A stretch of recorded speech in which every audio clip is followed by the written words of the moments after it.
ಶಾಲಾ ವಿದ್ಯಾರ್ಥಿಗಳಿಂದ ಬಸ್ಗಾಗಿ ಪ್ರತಿಭಟನೆ. ಸೇಡಂ ತಾಲೂಕಿನ ಸಿಲಾರಕೋಟ್ ಗ್ರಾಮದಲ್ಲಿ ಬಸ್ ನಿಲ್ದಾಣ ಹತ್ತಿರ ವಿದ್ಯಾರ್ಥಿಗಳು ರಸ್ತೆ ತಡೆದು ಬಸ್ಗಾಗಿ ಪ್ರತಿಭಟನೆ ನಡೆಸಿದರು. ಸುಮಾರು 3 ಗಂಟೆ ಪ್ರತಿಭಟನೆ ನಂತರ ಪ್ರತಿಭಟನಾ ಸ್ಥಳಕ್ಕೆ Sedam depot control officer Bhaskar ಅವರು ಭೇಟಿ ನೀಡಿ ಮನವಿ ಪತ್ರವನ್ನು ಸ್ವೀಕರಿಸಿದರು. ವಿದ್ಯಾರ್ಥಿಗಳ ಪರವಾಗಿ ಕರ್ನಾಟಕ ರಾಜ್ಯ ರೈತ ಸಂಘ ಹಾಗೂ ಹಸಿರು ಸೇನೆ ತಾಲೂಕಾ ಅಧ್ಯಕ್ಷರಾದ ಅನಿಲ್ ಪೋಟೇಲಿ ಅವರು ಭಾಗಿಯಾಗಿ ಮಾತನಾಡಿದರು. ಸಿಲಾರಕೋಟ್ ನಾಡೇಪಲ್ಲಿ ಮೇಧಕ್ ಮಾರ್ಗವಾಗಿ ಸೇಡಂನಿಂದ ಮುಂಜಾನೆ 8 ಗಂಟೆಗೆ ಮತ್ತು ಗುರುಮಠಕಲ್ನಿಂದ ಸಂಜೆ 5:30ಕ್ಕೆ ಹೊಸ ಬಸ್ ವ್ಯವಸ್ಥೆ ಮಾಡಿಕೊಡಬೇಕು ಎಂದು ಒತ್ತಾಯಿಸಿದರು. ಕಲಬುರಗಿ ಘಟಕದಿಂದ ಬರುವ ಬಸ್ಗಳು ಯಾವುದೇ ಕಾರಣಕ್ಕೆ ಸಮಯ ಬದಲಾವಣೆ ಮಾಡುವಂತಿಲ್ಲ ಎಂದು ಹೇಳಿದರು.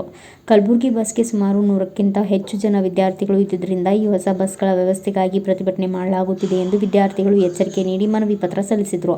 ಸ್ಥಳಕ್ಕೆ ಮುಧೋಳ ಪೊಲೀಸ್ ಠಾಣೆಯ ಅಧಿಕಾರಿಗಳು ಮತ್ತು ಯಾನಗುಂದಿ ಠಾಣೆಯ ಎಎಸ್ಐ ಸುಖದೇವ್ ಅವರು ಭೇಟಿ ನೀಡಿ ಮಕ್ಕಳ ಸಮಸ್ಯೆಗೆ ಆಶ್ವಾಸನೆ ನೀಡುವವರೆಗೂ ವಿದ್ಯಾರ್ಥಿಗಳಿಗೆ ತೊಂದರೆ ಆಗದಂತೆ ಬಂದೋಬಸ್ತ್ ಮಾಡಿಕೊಟ್ರು.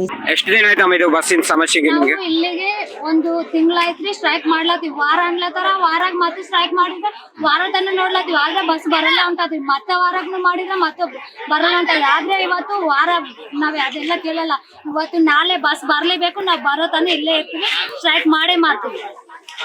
ಬೆಳಿಗ್ಗೆ ಎಷ್ಟು ಗಂಟೆಗೆ ಬರ್ತದೆ ಬಸ್ ಇಲ್ಲಿ?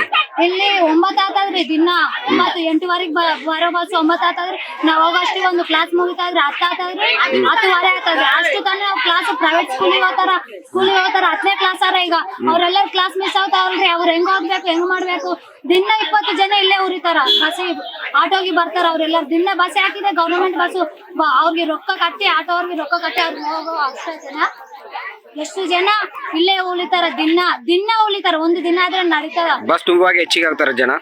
ತುಂಬಾ ಆಗ್ತಾರ. ಇನ್ನ 20 ಜನ 30 ಜನ ದಿನ ಆಟೋಗಿ ಬರ್ತಾರ. ಅವ್ರು ಬಸ್ ಮೇಲೆ ಮೊನ್ನೆ ಬಸ್ ಫುಲ್ ಅದಕ್ಕ ಹೋಗ್ತಾರ. ಬಸ್ ಇಲ್ಲ, ಒಂದೇ ಬಸ್ ಅದ. ಅದ್ರದಾಗ ಬಾಲ ಮಂದಿ ಹೋಗ್ಕತ್ತೀವಿ. ಪುರ ಫುಲ್ ಫಿಟ್ ಆಗಿವಿ. ಎಷ್ಟು ದಿನದಿಂದ ಈ ಸಮಸ್ಯೆ ಎದುರಿಸ್ತಿದ್ದೀರಿ ಅಭಿತಾವೆಲ್ಲ? 1 ವರ್ಷ ಆಯ್ತು. 1 ವರ್ಷ ಆಯ್ತಾ?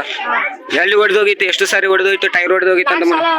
4 ಸಲ ಹೊಡೆದೋಗಿದ ಫುಲ್ ಆಗಿದ್ರಿಂದ. ರಿಟರ್ನ್ ಹೋಗ್ತಾರೆ ಇಲ್ಲಿ ಫುಲ್ ಆಗಿದ್ರಿಂದ. ಮತ್ತೆ 3 ಸಲ ರಿಟರ್ನ್ ಬಂದ್ರಿ. ಯಾವ ಸ್ಕೂಲ್ಗೆ? ಶಾಲಾ ವಿದ್ಯಾರ್ಥಿಗಳಿಂದ ಒಂದು ಪ್ರತಿಭಟನೆ. ಡಿಪೋ ಭಾಸ್ಕರ್ ಕಂಟ್ರೋಲ್ ಅವರಿಗೆ ಒಂದು ಮನವಿ ಮಾಡುತ್ತಿದ್ದೇವೆ. ಚಿಲ್ಲರ್ಕೋಟ್ ಗ್ರಾಮಕ್ಕೆ 8 ಗಂಟೆಗೆ ಬಸ್ಸು ಮತ್ತು ಸಂಜೆ 5 ಗಂಟೆ ಈ ಬಸ್ಸು 1ನೇ ತಾರೀಕು ಮಾಡ್ತೀವಿ ಅಂತ ಅವ್ರು ಬಸ್ ಅನುಕೂಲ ಮಾಡ್ತೀವಿ ಅಂತ ಹೇಳ್ತಿದ್ದಾರೆ. ಇದು ಒಂದು ವೇಳೆ ಆಗಲಿಲ್ಲ ಅಂದ್ರೆ 8ನೇ ತಾರೀಕು ಮತ್ತೆ ನಾವು ವಿದ್ಯಾರ್ಥಿಗಳು ಸೇಡಂ ಡಿಪೋ ಮುಂದೆ ಪ್ರತಿಭಟನೆ ಮಾಡ್ತೀವಿ ಅಂತ ಮುನ್ನೆಚ್ಚರಿಕೆ ನೀಡ್ತೀನಿ. ಸಂದರ್ಭದಲ್ಲಿ ಕರ್ನಾಟಕ ರಾಜ್ಯ ರೈತ ಸಂಘ ಹಾಗೂ ಹಸಿರು ಸೇನೆ ತಾಲೂಕಾ ಅಧ್ಯಕ್ಷರಾದ ಅನಿಲ್ ಪೋಟೇಲಿ, ಮುಧೋಳ ಠಾಣೆಯ ಸಿಬ್ಬಂದಿಗಳಾದ ಬಾಲು, ರಮೇಶ್, ಮುದಿರಾಜ್, ಪತ್ರಕರ್ತ ವೆಂಕಟಪ್ಪ ಕೆಸುಗಾಲ್, ಯುವ ಮುಖಂಡರಾದ ಶ್ರೀಧರ್ ಸೌಕರ್ ಸೇರಿದಂತೆ ಇನ್ನಿತರರು ಯುವ ಮುಖಂಡರು ಭಾಗಿಯಾಗಿದ್ದರು. ಬ್ಯೂರೋ ರಿಪೋರ್ಟ್, ವೆಂಕಟಪ್ಪ ಕೆಸುಗಾಲ್, ಭಾರತ ವೈಭವ news, Sedam. Thanks for watching. Read, discuss and debate with editor Dr. Yan Prashant Rao. Wanted reporters in print, digital and visual media for Bharat Vaibhav Daily Newspaper, BV News 5 Channel and BV Fast Web News from all the talukas of Karnataka, Goa and Maharashtra. If interested, send your resume to 9019229369.